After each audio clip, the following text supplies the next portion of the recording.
मैंने आपके सामने एक दो दफ़ा वो वाक़या सुनाया होगा, आज मौके की मुनासिबत से फिर सुनाता हूँ, रिपीट करता हूँ ताकि सबक पक्का हो जाए।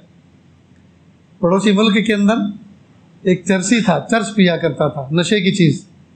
एक नौजवान से कहा, भाई चर्स पीने के पैसे दे दो। तो कहा, खाना खिला सकता हूँ, खाना खिला सकता हूँ, चर्स के लिए पैसे नहीं दे सकता। आगे से कहता है, ओ यार चर्स के पैसे दे दे, खिलाने की जिम्मेदारी तो किसी और ने ले रखी है। जाहिर है उसने चर्स पिलाने की जिम्मेदारी तो नहीं ली,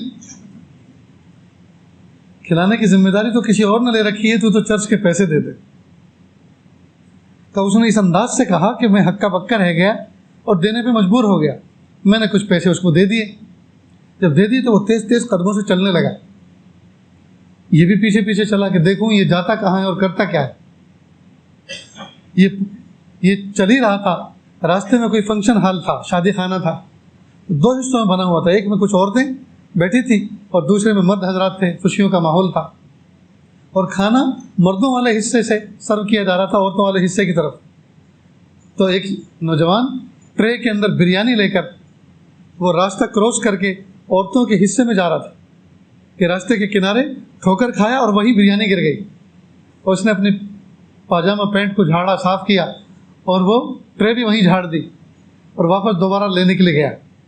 ये चरसी वहीं बैठा और फ़ौरन खाना शुरू किया, गरम गरम बिरयानी ढेर सारा पड़ा हुआ था, ऊपर क्यों खानी शुरू की। कहा, मैं पीछे खड़ा हुआ ये मंजर देख रहा था, चरसी ने अचानक मुझे देखा और अजीब बात कही कि मैं हैरान रह गया। कहा, वो खिलाता तो हमेशा बर्तन ही में है, लेकिन आजकल ज़रा अनबन चल रही है, थोड़ा नाराज़ है। और हाँ, वो करीब इतना है, वो करीब इतना है, गुस्सा चाहे जितना हो जाए भूखा कभी नहीं सुलाता। वो गुस्सा चाहे जितना हो जाए भूखा कभी नहीं सुलाता।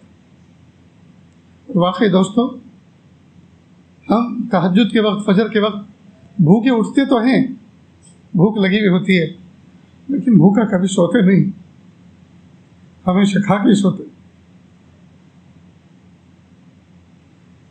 तो मुझे और आपको दोस्तों इतना करीम रब मिला है, फिर भी हम उसके साथ कट्टी करके ज़िंदगी गुजारते हैं, फिर भी उसके महबूब की सुन्नतों पर पैर रखते हैं, फिर भी महबूब के लाए हुए दीन पर अमल नहीं करते, कुरान पाक की तिलावत नहीं करते, नमाज़ों का एहतमाम नहीं करते, निगाहों की हिफाजत नहीं करते, ज़ुबान की हिफाजत नहीं करते,